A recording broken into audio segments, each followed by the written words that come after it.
All right, I guess we are rolling. Hola, guys. ¿Qué pasó? How's everyone doing? Thank you for tuning in. This is Hala Pablo. Let's look at some coins.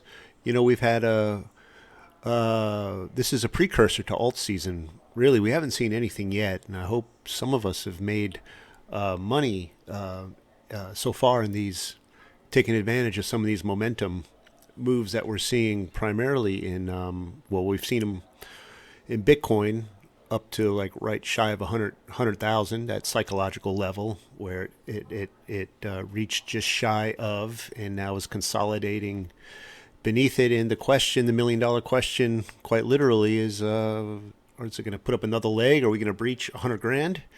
And and if that happens, the FOMO is just going to be insane, I believe. But it will be short lived, I also believe. And if we don't, and we're not able to breach that key psychological level of $100,000, then Bitcoin, of course, will falter beneath it and then lose its dominance. And that means that the altcoins will have their day in the sun, so to speak. And I want to share some of my thoughts on some of the altcoins that I'm in. Altcoins very often outperform Bitcoin, especially the meme coins historically have have outperformed Bitcoin. Bitcoin, of course, being the king of crypto. Like if I had to, somebody made me pick just one coin to put my money in. If I could only have one, and it was any coin out of the altcoins or Bitcoin, of course I'd pick Bitcoin. I have the most faith in out of all of them. But thankfully we can have the best. We can have our cake and eat it too. So we can have Bitcoin and the alts. And I've always been that kind of investor. If I'm going to invest in Toyota or Honda, I'm going to invest in both. Coke or Pepsi, I'm going to invest in both. Bitcoin, Ethereum, I'm going to invest in both. XRP and XLM, I'm going to invest in both. Why not? So back to the altcoins. There are a few altcoins that I'm in right now that I have positions in that I can share with you.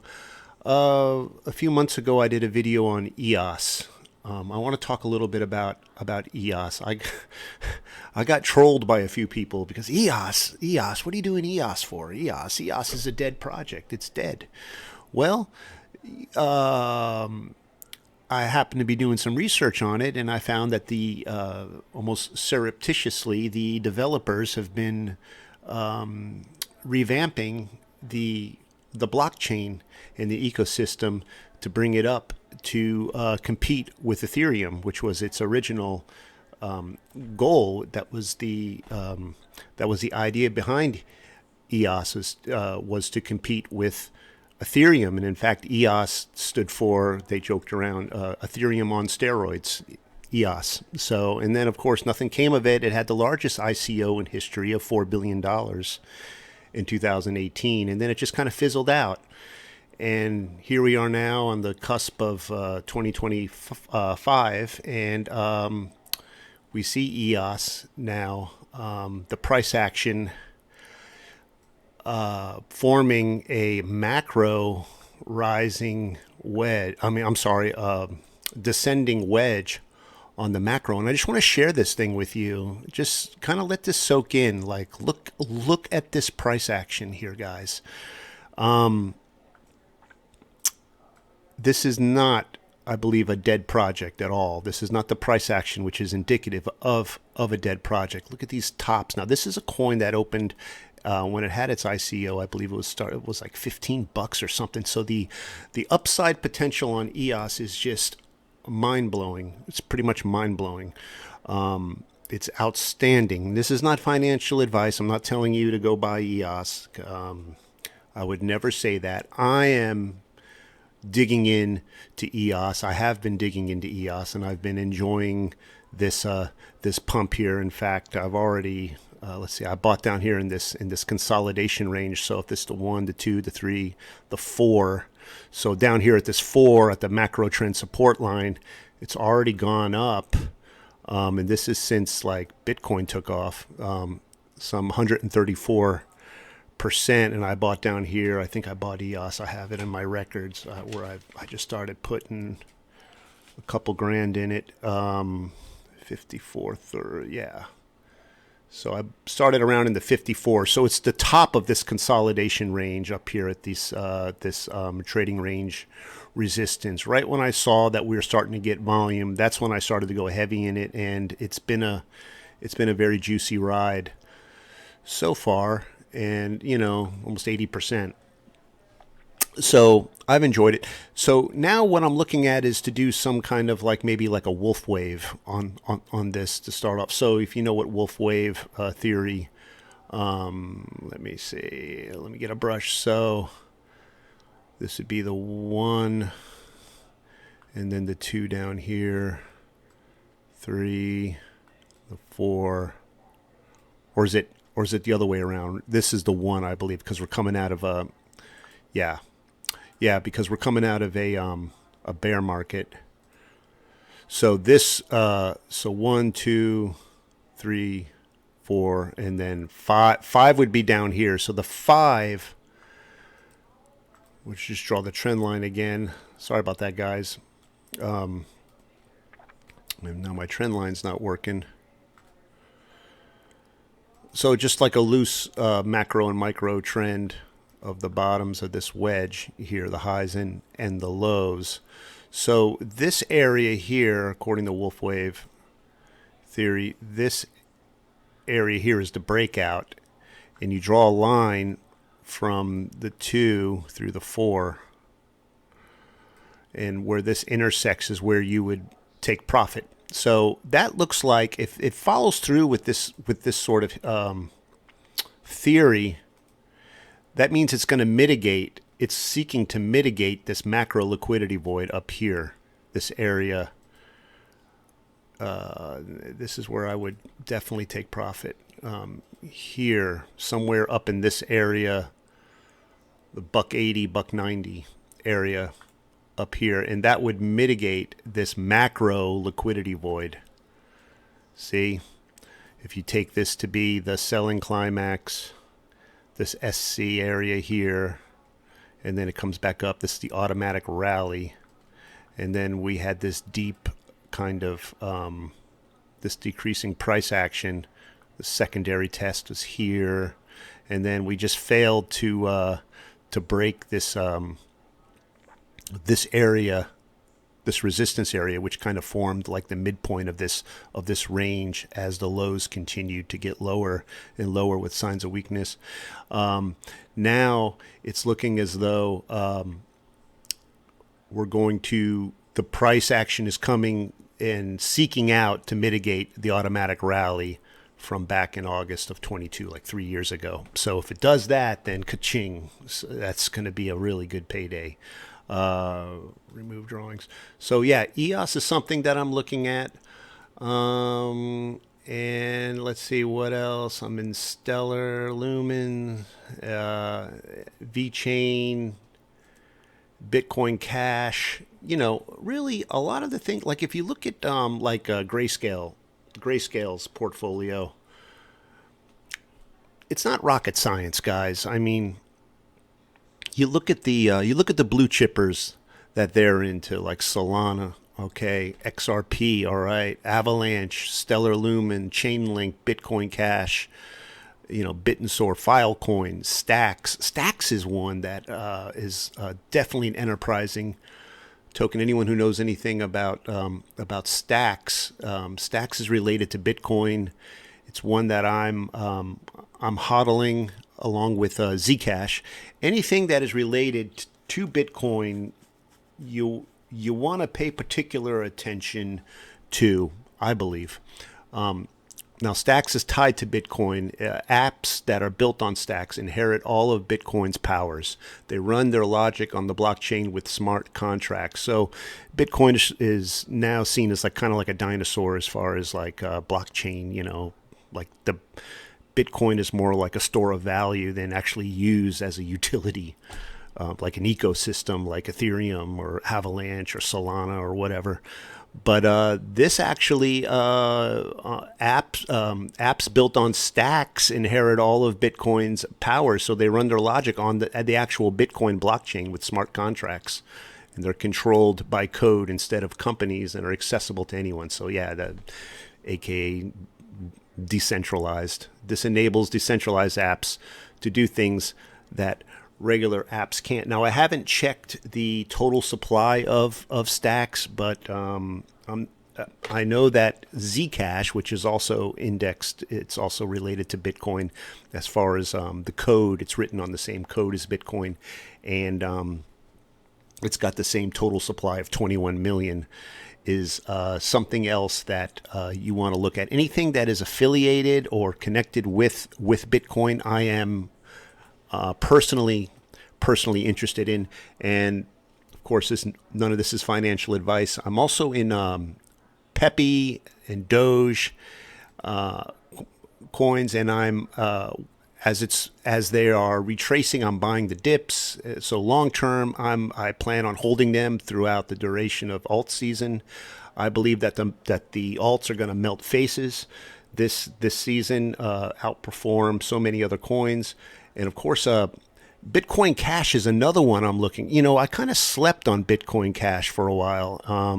To be perfectly honest, it's just not one I used to swing trade it, and I didn't do too hot on it. It's kind of like the price action was less than stellar for me, and I just kind of, there were much more enterprising, much more exciting coins and tokens to like swing trade. But recently, there's a member in our group kind of started waking us up to the vitality of Bitcoin Cash now, and so I've been looking at it, and I think that there is something there. I've established a position in it.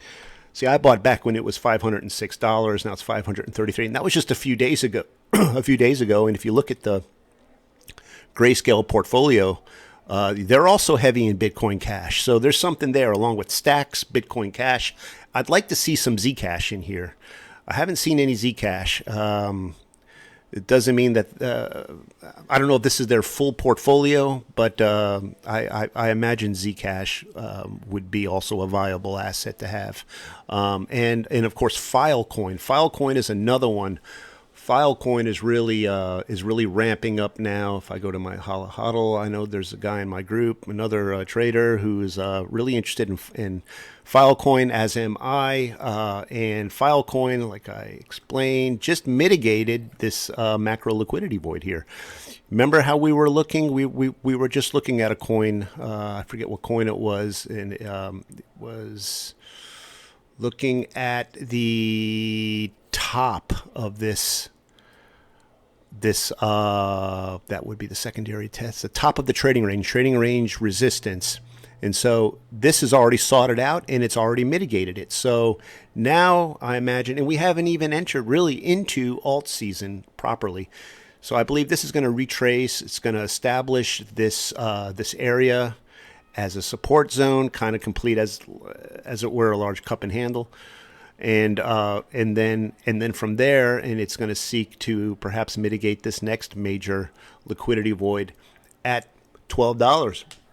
I mean, that's 100% almost from where we are now. So so Filecoin has a lot of perspective in it, and it's also in the Grayscale Trust crypto portfolio. So there's a lot of exciting things going on. The name of the game right now is patience. This is one, by the way, I'll just throw you a freebie. This is one that I'm looking at. It's called Chronotech Time, and it's I don't know much about it. It's more like payroll and like human resources and stuff like that for like I guess transferring crypto for like between employees and employers, something like that. I don't know too much about it, but I do know that its price action is looking very, very very juicy. I mean, like look at this symmetrical. That's on the 30-minute, and if you take it out, it looks even more impressive. I mean, look at that arrowhead.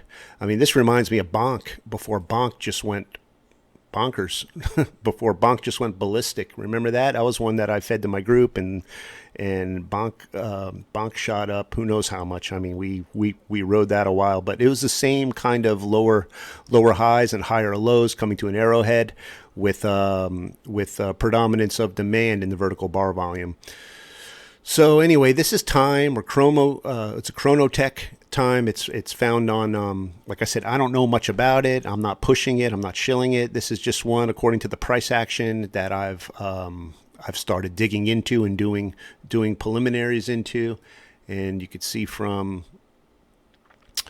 my my portfolio page that I've done several preliminaries. It's not coming up.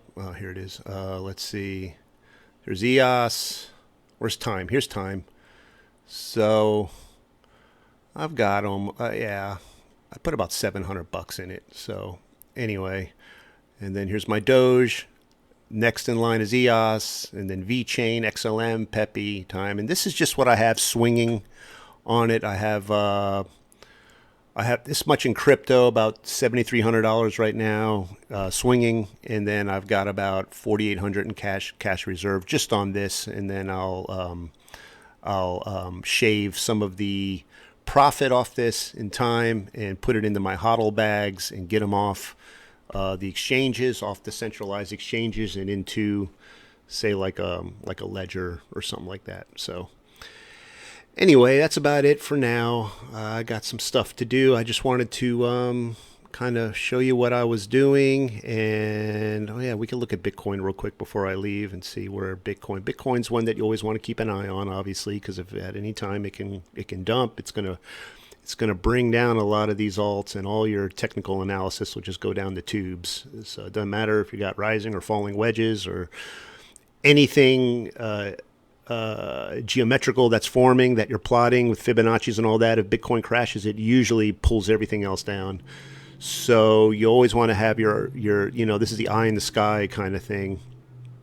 And so we see this is on the 3-day. We'll bring it down to a lower time frame, bring it down to say like a 30-minute, and see. I imagine it's consolidating. Last time I looked, it doesn't look like it's in any immediate danger of dumping, but it can dump at any time. That's not to say that it can't. So if anything, maybe a inverted head and shoulders kind of a play out. Maybe this is the deep spring area. Here's your buying climax where we topped out at 99.4, whatever it was, 99.6, and then we had our spring, our deep spring. We came back up, cleared out this liquidity void from where it dumped.